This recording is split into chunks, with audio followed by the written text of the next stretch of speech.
बाद से महिलाओं को पूर्णतः बैन कर दिया। भगवान शब्द का बार बार प्रयोग किया जा रहा है, क्यों? फिर युद्ध करना पड़ेगा आपको। अगर युद्ध में हार गए तो 10 दिन में आपको हटना पड़ेगा। तो गोरे, काले, पतला, मोटा, इस सब के आधार पर उसी के अनुसार उसको शारीरिक संरचना के अनुसार उसका नाम रख दिया जाता है। हेलो दोस्तों, आज हम लोग वैदिक काल पढ़ने के क्रम में उत्तर वैदिक काल के बारे में पढ़ेंगे। इससे पहले हम लोग ऋग वैदिक काल के बारे में बहुत अच्छा से पढ़ लिए थे। आपने कभी ऐसा सुना है क्या कि कोई व्यक्ति बोल रहा है कि आप पहले जैसे, आपको बोल रहा है कि आप पहले जैसे नहीं रहे हैं, आप बदल गए हैं? या आपको भी ऐसा अनुभव हुआ है कि सामने वाला कोई व्यक्ति जो पहले जैसा नहीं रहा, वो बदल गया है? पहले बहुत अच्छा से बात करता था, अब बहुत रूड तरीके से बात कर, पहले बहुत सॉफ्ट था, अब थोड़ा हार्ड हो गया। ऐसा कभी अनुभव हुआ है क्या? कभी ना कभी आपको अनुभव हुआ होगा, या किसी न किसी ने आपको बोला होगा, या आप किसी को बोले होंगे। ठीक वैसे ही वैदिक काल का समय है। वैदिक काल में भी, ऋग वैदिक काल में जो लोग सॉफ्ट थे, जो नियम सॉफ्ट था, वही नियम बदलकर रूड हो गया और बहुत ज़्यादा नियम में कठोरता आ गई। वही हम लोग जानने वाले हैं कि ऐसी क्या क्या बातें रही है। नियम में कठोरता तब आता है जब कुछ डर होता है किसी को। वो कौन सा डर था और किसको क्या डर था जिसके कारण नियम में इतनी कठोरता आ गई, उसी के बारे में हम लोग समझेंगे। और साथ में ही इसमें बहुत सारा हमने डायग्राम बनाया है। इस डायग्राम को आप चाहे तो अपने नोट्स पर लिख सकते हैं, और ये डिस्क्रिप्टिव पेपर में भी ऐसा डायग्राम आप बना सकते हैं। तो चलिए शुरू करते हैं। उत्तर वैदिक काल इसका नाम सबसे पहले क्यों दिया गया? क्योंकि बाकी तीनों वेदों की रचना, उपनिषदों की रचना और ब्राह्मण ग्रंथ की रचना, इन सब की रचना उत्तर वैदिक काल में, यानी कि ऋग वैदिक काल के बाद उत्तर वैदिक काल में रचना हुई। उत्तर वैदिक काल मतलब ऋग, एक समय था कि यहाँ से यहाँ तक ऋग्वेद था, उसके बाद जो तीनों वेद की रचना होने लगी थी, इस समय को बांट दिया गया और इधर कहा गया कि देखो ये ऋग वैदिक काल है, और इसको क्या कहा गया कि ये उत्तर वैदिक काल है, बाकी सब वेद की और इस सब की रचना हुई। ये हम लोगों ने बांटा है अपने सुविधा के अनुसार। ठीक है, तो ऋग वैदिक काल का समय हम लोगों का 1500 से 1000 था, और इसका समय 1000 से लेकर के 600 ईसा पूर्व के बीच इसका समय होता है। क्योंकि इसके बाद अब आएगा महाजनपद काल और सेकेंड अर्बनाइजेशन का काम शुरू होगा, यानी द्वितीय नगरीकरण का काम शुरू होगा। देखिएगा, द्वितीय नगरीकरण का यहीं से जो द्वितीय नगरीकरण का नींव तैयार होगा। कैसे द्वितीय नगरीकरण आएगा, चलिए तो शुरू करते हैं हम लोग। सबसे पहला कि यह वैदिक सभ्यता का अंतिम काल था। यह वैदिक सभ्यता का अंतिम काल है, क्योंकि इसके बाद अब वैदिक सभ्यता का कोई काल नहीं आएगा। और वही लोग जो ऋग वैदिक काल में शुरू में बहुत सॉफ्ट थे, नियम बहुत सॉफ्ट थे और लोग भी बहुत सॉफ्ट थे, वही कैसे रूड हो रहे हैं। देखिए कि इसको क्या डर था। चलिए देखिए, यहाँ के लोग तांबा से लोहा पर शिफ्ट हो गए थे। ये लोग तांबा का प्रयोग करते थे, और तांबा से अब इनको मिल गया था लोहा। और लोहा मिलने से दो जगह पर बहुत ज़्यादा क्रांति आई थी, एक कृषि में और एक क्रांति आई थी युद्ध करने में। और राजा अपने क्षेत्रों को बढ़ाते चले गए। कृषि में लोहे का प्रयोग का सबसे पहला साक्ष्य अतरंजी खेड़ा में मिला हुआ है। ये आपको भी पता है, नहीं पता है तो ध्यान रखिएगा इस बात को। ठीक है, तो ये लोहा का प्रयोग करने लगे। लोहा का प्रयोग करने से बहुत बड़ी क्रांति आई दो क्षेत्रों में, कृषि में और युद्ध में। अध्ययन के स्रोत, हम लोग कैसे इसका अध्ययन करते हैं, कहाँ से हम लोगों को मिलता है उत्तर वैदिक काल के बारे में, किस चीज़ से? बाकी 3 वेदों से, उपनिषद से हम लोग, और वेदों से और उपनिषदों से भी जान सकते हैं, और साथ में ब्राह्मण ग्रंथ से भी जान सकते हैं, और कुछ मृदभांड मिले हुए मिट्टी के बर्तन, उससे भी हम लोगों को पता लगता है। बस इतना ही इसके अध्ययन का स्रोत है, तो इस बात को ध्यान रखिएगा। चलिए आगे बढ़ते हैं। और इसमें देखिए ब्राह्मण ग्रंथ यहाँ पर है, ब्राह्मण ग्रंथ। और तो इसका प्रसार अब कहाँ कहाँ ये लोग फैले हुए थे। देखिए, पहले ये लोग सप्त सैंधव प्रदेश में रहते थे। सप्त सैंधव प्रदेश का मतलब हम बता भी दिए थे, सिंधु और उसकी 6 और नदियाँ, मतलब कुल 7 नदियाँ। ये मुख्यतः ये पाकिस्तान और भारत के कुछ क्षेत्र जैसे पंजाब हो गया, उत्तर प्रदेश के कुछ क्षेत्रों में ये लोग फैले हुए थे। लेकिन वो कौन सी बात हुई कि सप्त सैंधव प्रदेश में तो थे ही, सप्त सैंधव प्रदेश से ये लोग का ये अलग हो गए, और सप्त सैंधव प्रदेश में भी कुछ लोग रहे। ऐसा नहीं कि सारे लोग वहाँ से हट गए, लेकिन मैक्सिमम जनसंख्या गंगा जो घाटी है, नर्मदा घाटी और विंध्य घाटी में क्यों शिफ्ट हो गए? क्योंकि यहाँ पर गंगा घाटी, चाहे नर्मदा घाटी, चाहे विंध्य घाटी, सबसे अधिक ये लोग शिफ्ट हुए गंगा घाटी में। क्योंकि देखिएगा, इसके बाद जो मगध महाजनपद की उत्पत्ति होगी और बाकी छोटे छोटे जो भी जनपदों की उत्पत्ति होगी, उस सब देखिएगा मैक्सिमम गंगा नदी घाटी के किनारे ही आपको मिलेंगे। इसी के गंगा नदी घाटी के मैदानी इलाके में ही मिलेंगे, और कहीं नहीं आपको मिलेंगे। तो ये लोग सप्त सैंधव प्रदेश छोड़कर गंगा नदी घाटी और नर्मदा और विंध्य घाटी के क्षेत्र में इसलिए शिफ्ट होने लगे 2-3 कारणों से। कृषि अधिक, क्योंकि इनकी जो मूलतः इनकी जो सभ्यता थी, ये सभ्यता मूलतः आधारित थी पशुपालन पर। लेकिन पशुपालन के बाद ये लोग मूलतः कृषि पर आधारित होने लगे। क्यों? क्योंकि ऋग वैदिक काल में आप देखिएगा इनकी सबसे प्राथमिक जो कार्य है वो प्राथमिक कार्य में आपको कृषि दिखेगा और सेकेंडरी आपको द्वितीय कार्य में क्या दिखेगा? पशुपालन दिखेगा। लेकिन यहाँ पर देखिएगा ये प्राथमिक कार्य कृषि हो जाएगा और द्वितीय क्या हो जाएगा? पशुपालन। तो कृषि के सबसे उपयुक्त मौसम, उपयुक्त जो मिट्टी है वो गंगा नदी घाटी में आपको सबसे अधिक मिलता, यहाँ पर सबसे अधिक था, इसीलिए ये लोग शिफ्ट गंगा नदी घाटी में हो गए। देखिए ये भी नदी घाटियाँ थी, उपजाऊ भूमि था, उपजाऊ में कोई दिक्कत नहीं है, लेकिन यहाँ पर और भी बहुत सारी चीज़ें ऐसी, माहौल, बहुत सारा चीज़ ऐसा मिलने लगा जिसके कारण ये लोग नदी घाटी में शिफ्ट हो गए। यहाँ गंगा नदी घाटी के तरफ, गंगा के मैदानी भागों में यहाँ उपजाऊ मिट्टी बढ़िया, चरगाह भी बढ़िया मिलने लगा, मौसम भी सब कुछ बढ़िया मिलने लगा। अब इनकी थोड़ी सी सामाजिक स्थिति देख लेते हैं। इनकी सामाजिक स्थिति, इनका समाज अब कैसा बदला हुआ, पहले सामाजिक स्थिति कैसा था, अब कैसा था, थोड़ा कंपेयर करते हैं। इनके समाज का जो आधार था वर्ण व्यवस्था, उस समय भी समाज का आधार वर्ण व्यवस्था ही था ऋग वैदिक काल में, लेकिन यहाँ पर वर्ण व्यवस्था कठोरता आ गई। वर्ण व्यवस्था में कठोरता क्या आ गई? वर्ण व्यवस्था कर्म के आधार पर न होकर जाति के आधार पर हो गया। अब इसका मतलब क्या हुआ? और वंशानुगत जाति के आधार पर हो गया। मतलब अगर आपका पहले क्या था ऋग वैदिक काल में, आप जिस काम को करते हैं वही आपको नाम दे दिया जाता है। अगर हम पढ़ाते हैं तो हमारा टीचर नाम दे दिया गया, और देखिए जो पढ़ाते थे, जो शिक्षा देते थे, तो सबको ब्राह्मण कहा जाता था। तो वैसे ही जो शिक्षा देने वाले को ब्राह्मण कह दिया गया, रक्षा करने वाले को क्षत्रिय कह दिया गया, व्यापार करने वाले को वैश्य कह दिया गया, और बाकी जितने भी और काम करने वाले लोग हैं उन सबको शूद्र में रखा जाता था। ठीक है, तो कर्म के आधार पर। लेकिन अब यहाँ पर क्या हुआ? इस काल में, उत्तर वैदिक काल में कहा गया कि नहीं, अब कर्म नहीं, अब जाति अंदर होगा, और जाति, अब जिस जाति से आप हैं, अब अगले वाला वंशानुगत आपका वही जाति, अब आप चेंज नहीं कर सकते अपना, अब जाति आप चेंज नहीं कर सकते हैं। अब काम भी वही करना पड़ेगा, चाहे इसके लिए आपको काम मिले ना मिले, आप आए चाहे ना आए, आप काम सीखिए अपने घर से, और काम सीखने के बाद वही काम आपको करना है जो आपके पिछला वाले पीढ़ी काम करते थे। अब देखिएगा यहाँ पर वर्ण व्यवस्था के क्रम में यहाँ पर वर्णों के लिए कुछ शब्द यहाँ पर आपको मिलेंगे। क्या क्या शब्द मिलेंगे? ब्राह्मण के लिए यही शब्द मिलेगा। यही का मतलब होता है आइए, ठीक, यही का मतलब होता है आइए। यहाँ क्षत्रिय के लिए मिलेगा अगाही, मतलब आओ, आइए, यहाँ पर आइए, आइए, आओ। यहाँ पर आपको वैश्य के लिए आद्रव, मतलब जल्दी आओ, जल्दी आओ। और यहीं पर आपको मिलेगा यहाँ पर शूद्र के लिए आधाव, मतलब दौड़ कर आओ, दौड़ कर आओ।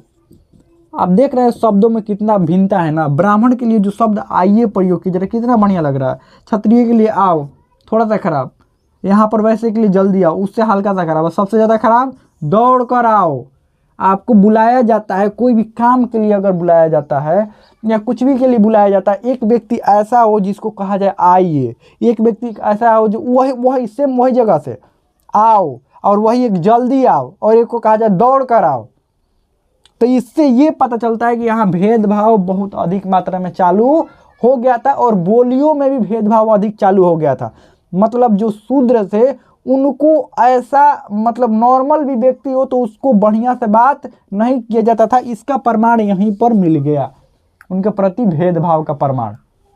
ठीक है, जैसे अभी आप देखिए कोई मजदूर हो तो उसको, मजदूर को उसको नाम लेकर नहीं बुलाया जाता है, उसका शरीर के संरचना के आधार पर बुलाया जाता है। आप अभी भी देखिएगा मजदूरों के साथ कैसा भेदभाव होता है, उनके शारीरिक संरचना के अनुसार। उनका अगर गोरे हैं, काले हैं तो गोरे, काले, पतला, मोटा, इस सब के आधार पर उनको क्या कहा जाता है। या कोई ऐसा है जो दिव्यांग है तो उसके अनुसार उसका नाम नहीं बोला जाएगा, उसी के अनुसार, उसको शारीरिक संरचना के अनुसार उसका नाम रख दिया जाता है। ठीक है, चलिए आगे बढ़ते हैं। स्त्रियों की स्थिति जो थी वो खराब हो गई थी। स्त्रियों की जो स्थिति थी समाज में एकदम मतलब ज़्यादा खराब हो गई। तो वहाँ पर स्त्रियों की स्थिति देखिएगा आप, कई स्त्रियों को आप देखे होंगे वहाँ पर विदुषी कई स्त्रियाँ थी, और साथ में स्त्रियों को बढ़िया एक पकड़ था समाज में। और वहाँ पर सभा और समिति, राजा के राजा को सलाह देने के लिए 2 संस्थाएं बनी थी, और सभा और समिति के जो मेंबर हुआ करती थी, सभा और समिति के जो सदस्य हुआ करती थी, तो महिलाएं भी हुआ करती थी। लेकिन यहाँ पर सभा और समिति में सभा से महिलाओं को पूर्णतः बैन कर दिया गया। साथ में ही महिलाओं को संपत्ति में अधिकार नहीं दिया जा रहा, दोनों चीज बैन कर दिया गया। दोनों को याद रखिएगा। यहाँ पर एक सभा जो राजा का था, राजा को जो थी देने वाला, राजा को सलाह देने वाला एक संस्था थी, सभा से बैन कर दिया गया था महिलाओं को और समिति में रहने दिया गया था, सभा से बैन कर दिया गया था। और साथ में ही इनको अपने जो प्रॉपर्टी जो था, जो भी मतलब अपने हिस्सा होता था, हिस्सा से भी वर्जित कर दिया गया कि महिला को कोई भी समाज में हिस्सा नहीं है, सिर्फ पुरुष का हिस्सा है। पुरुष को अगर उसके पिता के संपत्ति में सिर्फ पुरुष का हिस्सा है, महिला का कोई हिस्सा नहीं है। यहाँ पर कुछ विदुषी महिलाओं को भी आप देखिएगा, गार्गी, गंधर्व, मैत्रेय, इन सबको सभा से निकाल दिया गया था। सभा से किनको, इनको निकाल दिया गया, तो वर्जित भी कर दिया गया था। क्या वर्जित कर दिया गया था कि आपको अपने पिता के संपत्ति में आपको कोई अधिकार नहीं है। ठीक है, चलिए, तो इन विदुषियों को भी नाम ध्यान रखिएगा। अगर आपसे पूछा जाएगा कि उत्तर वैदिक काल के विदुषी, गार्गी, गंधर्व, मैत्रेय। जाबालोपनिषद के अनुसार, जाबालोपनिषद में 4 आश्रमों का वर्णन किया गया। 4 आश्रम, जाबालोपनिषद को याद रखेगा, जाबालोपनिषद के अनुसार 4 आश्रमों का वर्णन किया गया। 4 आश्रम कौन कौन? आपको सबसे पहला जो ब्रह्मचर्य, आप आश्रम का नाम भी सुने होंगे। सबसे पहला क्या होता है? ब्रह्मचर्य। ब्रह्मचर्य, उसके बाद ब्रह्मचर्य के बाद आता है गृहस्थ, वानप्रस्थ, और वानप्रस्थ के बाद आता है आपको सन्यास। इसका वर्णन जाबालोपनिषद में, ध्यान रखिएगा इस बात को, जाबालोपनिषद में 4 वर्णाश्रमों का वर्णन किया गया है। अब 16 संस्कार भी यहाँ से चालू हो गए थे। संस्कार समझते हैं ना, अभी भी आपको संस्कार, सबसे पहले बच्चों, जब छोटा बच्चा जब माँ के गर्भ में होता था, तो उस समय गर्भधारण संस्कार आपको किए जाते थे। ठीक, सबसे पहला संस्कार, कुल 16 संस्कार होते थे। कितने? 16 संस्कार चालू हो गए थे। मतलब आपके जीवन में देखिएगा, आपके जीवन में यहाँ ब्राह्मण का हस्तक्षेप सबसे अधिक, ब्राह्मण मतलब पुरोहित का हस्तक्षेप सबसे अधिक होने लगा था। हर वो काम के लिए आपको पूजा पाठ करवाना पड़ता। 16 संस्कार जीवन में आपको करवाने हैं, साथ में अन्य पूजा पाठ, यज्ञ, आपको पुत्र प्राप्ति चाहिए तो यज्ञ करवाना पड़ेगा, आपको अगर कोई पशु चाहिए, पशु की प्राप्ति चाहिए तो यज्ञ करवाना पड़ेगा, फसल अच्छी हो यज्ञ करवाना पड़ेगा, राजा को युद्ध जीतना है यज्ञ करवाना पड़ेगा। मतलब हर वो चीज़ के लिए पूजा पाठ आपको शुरू कर दिया गया था। यही ऋग वैदिक काल में बहुत कम मात्रा में था, लेकिन उत्तर वैदिक काल में सबसे अधिक। आप देखिएगा ना, वेद पढ़िएगा, वेद में आपको देखिएगा सबसे अधिक मंत्रों का वर्णन किस लिए है कि वर्षा हो जाए, फसल अच्छी हो, तो हमें इस चीज़ ये मिल जाए, वो मिल जाए, ये सब यही वर्णन है। वहाँ पर आप देख लीजिएगा, पढ़िएगा वेद। ठीक है, आप ऋग्वेद पढ़िए या तीनों, यजुर्वेद, सामवेद, अथर्ववेद, ये पढ़िए, उसमें देखिएगा मंत्र क्या कह रहे हैं, किस चीज़ के लिए मंत्र है। चलिए आगे बढ़ते हैं हम लोग। अगला है यहाँ पर गर्भधारण संस्कार और 15वां विवाह, और उसके बाद अंत्योष्टि। विवाह के बाद सीधा, विवाह से पहले आपको बहुत सारे, और कितना, विवाह से पहले 14 को संस्कार कराए जाते थे। विवाह 15वां, और अंत्योष्टि मतलब अंतिम संस्कार जो कराया जाता। अभी भी आप देखिएगा, विवाह तो होता ही है एगो संस्कार, अब भले ही गर्भधारण संस्कार ना हो या उपनयन संस्कार ना हो, जिसको जनेऊ धारण के संस्कार बोलते हैं, ये ना हो। यहाँ पर हाँ, एक और बात, इसको शूद्र को यहाँ पर उपनयन संस्कार से रोक दिया गया था। बाकी 3 वर्णों को इसको द्विज कहा जाता था। द्विज मोस्ट इंपॉर्टेंट VVI है, ये ध्यान रखिएगा। द्विज इन तीनों वर्णों को कहा जाता था। जिनको उपनयन संस्कार का अधिकार था उसको द्विज। उपनयन संस्कार एक ऐसा संस्कार होता है जहाँ जनेऊ धारण किया जाता है। क्या किया जाता है? जनेऊ, और माना जाता है कि यहीं से असली आपका जीवन अब चालू हो गया है। ठीक, और आपको जीवन में तरक्की मिले, अच्छा आपको पद प्रतिष्ठा मिले, शक्ति मिले, इसके लिए ये तीनों वर्णों को उपनयन संस्कार का था। तो अंत्योष्टि संस्कार अंतिम संस्कार होता था, मतलब विवाह के बाद अंतिम। अभी भी 2 संस्कार तो सबके जीवन में, जो हिंदू धर्म से होंगे, शायद 2 संस्कार तो जरूर करते होंगे, कि विवाह संस्कार और एक अंतिम संस्कार। ये 2 संस्कार अभी भी चल रहे हैं, विवाह के बाद अंतिम संस्कार, यानी कि अंत्योष्टि संस्कार। ठीक, आगे बढ़ते हैं। अब इनकी राजनीति की स्थिति थोड़ा सा देख लेते हैं। राजनीति की स्थिति कैसी थी? अब क्षेत्रीय राज्यों का उदय होने लगा था। क्षेत्रीय राज्यों का उदय होने लगा था, और सबसे इसमें फेमस जो राज्य हुआ वो हुआ पंचाल। पंचाल हुआ। पंचाल सबसे फेमस इस समय का राज्य था। ध्यान रखिएगा इस बात को, अगर आपसे पूछा जाए तो। अब यहाँ पर कबीले के शासक प्रदेश के शासक होने लगे थे। कबीले के शासक प्रदेश के शासक होने लगे। कबीला, जब ऋग वैदिक काल में छोटे छोटे कबीलों के राजा हुआ करते, लेकिन अब बड़े प्रदेश, बड़े क्षेत्र के राजा होने लगे थे, और राजा के पद प्रतिष्ठा में सब में वृद्धि होने लगी थी। और राजा के पद प्रतिष्ठा में वृद्धि होने के साथ साथ ये भी होने लगा था कि राजा अब अपनी सेनाएं रखने लगे थे, राजा बड़ी युद्ध लड़ने लगे थे। और पहले राजा क्या करते थे, छोटे कबीले के जो शासक है वो क्या करता था, कुछ कबीले के नौजवानों को इकट्ठा कर लिया, उनको ट्रेनिंग दे दिया, ट्रेनिंग मतलब युद्ध लड़ने का कुछ उपाय, युद्ध लड़ने का थोड़ा सिखा दिया और उसके बाद वो लड़ने चले जाते थे। लेकिन अब बेहतरीन तरीका से राजा अपनी सेना रखने लगे थे और राजा क्या करने लगे, सेना रखने के साथ युद्ध भी लड़ने लगे थे। सबसे अधिक गायों के लिए उस समय भी युद्ध होता था, अभी भी युद्ध गायों के लिए। अब गाय के साथ साथ चारागाह के लिए भी युद्ध होने लगा था, चारागाह गायों को चरने के लिए जो भूमि होता है। अब एक और नया सिद्धांत की उत्पत्ति हुई जो कि अभी तक चला आ रहा है, राजा का दैवीय सिद्धांत। यहाँ राजा का दैवीय उत्पत्ति का सिद्धांत, दैवीय उत्पत्ति का सिद्धांत मतलब राजा को देव का अवतार माना जाता था कि ये देव के अवतार है, डायरेक्ट स्वर्ग से भेजे गए हैं हमारे लिए, ये देव का अवतार हमारे लिए, देखो युद्ध लड़ रहे हैं, हमारे लिए सब कुछ, हमारा रक्षक यही तो है। इसीलिए आप देखिएगा पुराने वाले सीरियलों में देखिएगा कि राजा को भगवान कह के पुकारा जाता था कि आप भगवान हैं। एक्चुअल में भगवान इसलिए कहा जाता था क्योंकि उनको बताया गया था कि देखो राजा जो है वो देव का अवतार है, तो तुमको भगवान मानना ही है। कहा जाता था ना कि हम आपके दास हुए, अब दास मतलब जीवन भर आपकी गुलामी करेंगे, आप हमारे भगवान हुए और आपके जीवन भर हम गुलामी करेंगे। आप देखें ना, एक भगवान शब्द का बार बार प्रयोग किया जा रहा है, क्यों? क्योंकि उनको समझाया गया था कि देखो राजा दैवीय अवतार है। अगर नहीं समझाओगे आप कि राजा दैवीय अवतार है तो आपके लिए कौन युद्ध लड़ेगा, अपना जान कौन दांव पर लगाएगा? आप कहेंगे चलो युद्ध लड़ने के लिए, कौन जाएगा? नहीं जाएगा। राजा को दैवीय अवतार और राजा को बहुत इज्जत प्रतिष्ठा समाज में इसी कारण से मिलने लगी थी। ध्यान रखिएगा इस बात को।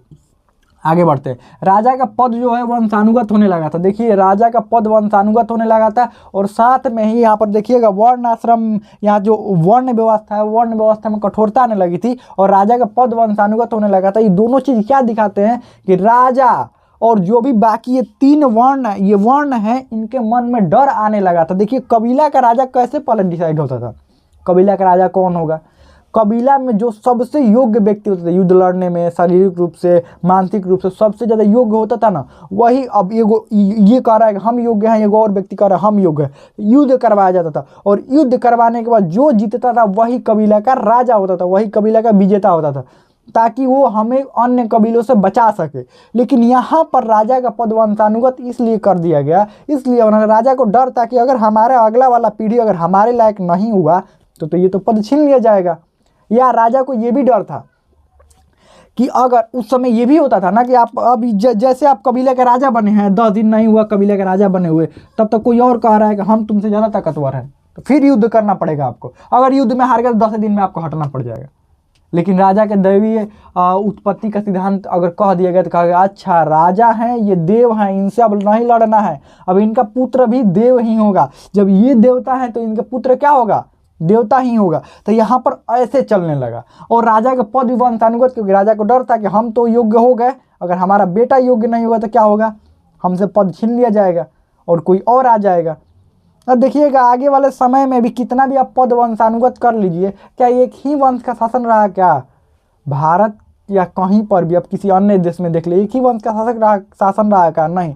जो योग्य हुआ उसको मार दिया या विद्रोह करके हटा दिया, सीधा बात है। अब कितना भी पद वंशानुगत कर लीजिए, कितना भी लोगों को मन में डाल दिए कि दैव से, कुछ लोग तो समाज में ऐसे होते हैं जिनको पता है कि कुछ नहीं है, राजा कोई दैवीय सीधा, राजा कोई देव नहीं होते और देव मतलब ये नहीं होता। देव देवता, देखिए देवता भगवान हम किसको मानते हैं? जो हमारी ज़रूरतों को पूरा करे।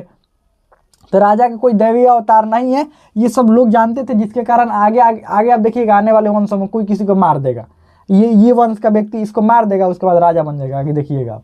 ठीक, तो पद वंशानुगत, क्योंकि राजा को ये डर था और यहाँ पर भी इन लोगों को भी डर था कि ये लोग कहीं दूसरे चीज़ों में एंट्री ना कर जाते, इसीलिए क्या करा गया? वर्ण व्यवस्था को कठोर बना दिया कि आप किसी और वर्ण में एंट्री नहीं कर सकते। आगे बढ़ते, सभा और समिति की शक्तियाँ सीमित कर दी गई, सीमित नहीं एकदम कम कर दिया गया। इस सभा और राजा को सबसे अधिक शक्ति बढ़ा दिया गया कि राजा अब जो चाहे वो करे। न्यायालय का काम भी राजा करते थे, न्यायपालिका का काम भी राजा यहाँ पर करने लगे और सभा और समिति दो संस्थाएं थी, इनको एकदम पावर एकदम नीचे कर दिए। ठीक, अब इनकी थोड़ी आर्थिक स्थिति देख लेते हैं। और एक और बात, यहाँ पर लोहा का खोज होने से ये लोग मार धारा करने में बहुत तेज हो गए और बहुत अधिक, इसी का परिणाम आगे देखिएगा 16 महाजनपद हो गए थे।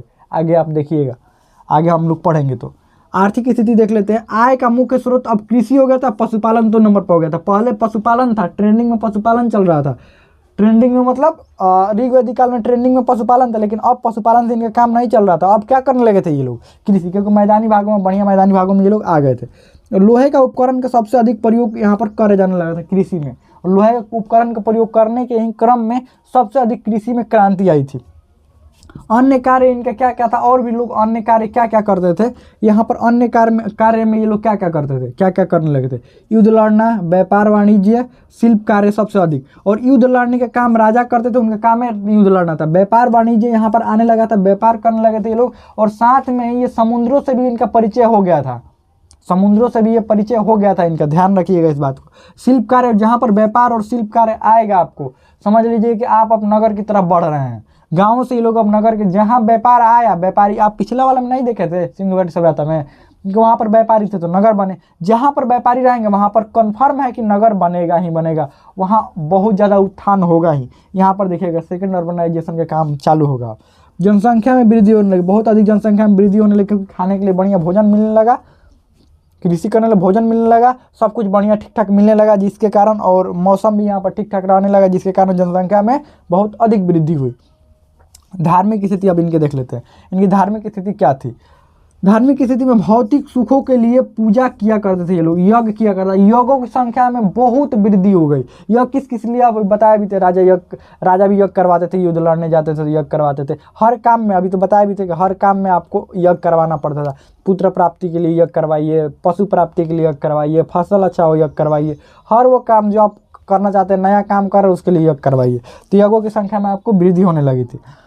और यहाँ पर पहले इंद्र को सबसे अधिक माना जाता था ऋग्वैदिक काल में, लेकिन इंद्र और अग्नि के जगह पर अब प्रजापति को सबसे अधिक महत्व देने लगा, दिए जाने लगा। प्रजापति सृजन के देवता कहे जाते थे। सृजन, कोई चीज़ का निर्माण का, अभी भी देखिएगा जो मूर्ति बनाते हैं ना, उनका मैक्सिमम लोगों को प्रजापति कहा जाता है।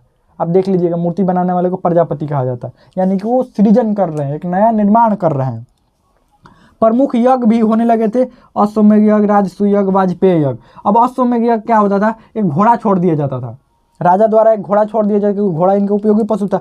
घोड़ा अपने मुख्य रूप से अश्वमेध यज्ञ अपने क्षेत्र विस्तार के लिए किया जाता था। राजा घोड़ा छोड़ देते थे, मान लीजिए राजा का क्षेत्र इतना है, अब राजा से कोई व्यक्ति युद्ध कर नहीं रहा है, तो राजा क्या करते थे? युद्ध करने का कोई बहाना था, या अगर युद्ध से नहीं माने, अगर आराम से मान गए तो वैसे ही क्षेत्र, अब बगल वाला राज्य है, अब ये घोड़ा छोड़ दिया, घोड़ा इधर चला गया इसमें, अगर ये राज्य, अब जैसे ही इसमें घोड़ा गया और ये राज्य ने इस राज्य के लिए युद्ध का आह्वान नहीं किया कि हम अब तुमसे युद्ध करेंगे, तो ये राज्य समझ जाएगा पिछला वाला कि ये हमारा मतलब हमारा प्रभुत्व को स्वीकार कर लिया। प्रभुत्व मतलब ये हमारे अंदर ही अब आ गया। अगर इस राजा ने कह दिया कि नहीं, इसका घोड़ा उस राजा ने पकड़ लिया, अगर पकड़ लिया तो फिर युद्ध होगा दोनों में, और ये जीतेगा चाहे ये जीतेगा, अब जो भी जीतेगा। अब ये मैक्सिमम जब घोड़ा छोड़ा है तो इसको पता है कि घोड़ा उधर जाएगा तो उससे युद्ध करना पड़ेगा, मतलब ये ताकतवर होगा, अब इससे युद्ध जीत जाएगा, पूरा इसके कंट्रोल में आ जाएगा, या बिना युद्ध किए ही वो हार स्वीकार कर ले, ये भी। तो ये अश्वमेध यज्ञ ये होता था। आप रामायण में भी नहीं देखे हैं, घोड़ा छोड़ा जाता था, भगवान राम के द्वारा घोड़ा छोड़ा गया, लो और कुछ ने उस घोड़ा को पकड़ लिया था। ठीक, क्या था राजसूय यज्ञ? थोड़ा देख लेते हैं राजसूय यज्ञ क्या था। राजसूय यज्ञ वो यज्ञ कहते हैं जब राजा का राज्याभिषेक होता था तो राजसूय यज्ञ करवाया जाता था। राजा का राज्याभिषेक हुआ तो उस समय राजसूय यज्ञ करवाया जाता। वाजपेयी यज्ञ क्या होता था? वो यज्ञ अपने शक्ति प्रदर्शन के लिए यज्ञ करवाया जाता। शक्ति प्रदर्शन मतलब ये राजा हो गए, ठीक है, क्षेत्र के, और अगल बगल वाले क्षेत्र के राजा को आमंत्रित कर दिए, आ जाइए हमारे यहाँ यज्ञ हो रहा है, और उन लोगों को बुलाया गया और अपना शक्ति का प्रदर्शन किया। देखिए हमारे पास ये हथियार है, डर कर थोड़ा रहिएगा, इसीलिए ना शक्ति का प्रदर्शन कर, थोड़ा डर कर रहा हो, तो इसीलिए अपना शक्ति उस दिन दिखाता है कि देखो इतना ये हमारे लड़ने वाले हैं, ये है वो है। अपनी कमियां नहीं दिखाएंगे, अपनी ताकत दिखाते हैं कि देखो हमारे पास ये ताकत है, हमसे लड़ना मत। हम लोग भी तो अभी वैसे ही करते हैं ना, क्या करते हैं, 15 अगस्त 26 जनवरी को किसी बाहर वाले राष्ट्रपति या प्रधानमंत्री को बुलाते हैं, और बुलाने के क्रम में क्या करते हैं, उधर से मीडिया भी आएगी, विदेशी मीडिया भी आएगा, हम लोग उस दिन अपना शक्ति का प्रदर्शन कर, देखो हमारे पास ये मिसाइल है, ये है, हर चीज़ वो दिखाते हैं। ठीक वैसे ही वो भी था, वाजपेयी यज्ञ भी था। तो हमें लगता है कि इतना कुछ आपको समझ में आ गया होगा इस क्लास में। बस इतना ही, आपको स्क्रीनशॉट लेना है तो स्क्रीनशॉट आप ले सकते हैं, और आगे वाले क्लासेस में हम लोग आगे का चैप्टर पढ़ेंगे, तो हमें लगता है कि आपको समझ में आ गया होगा। इसमें कोई भी डाउट हो, कोई भी क्वेश्चन हो, आप कमेंट में पूछ सकते हैं।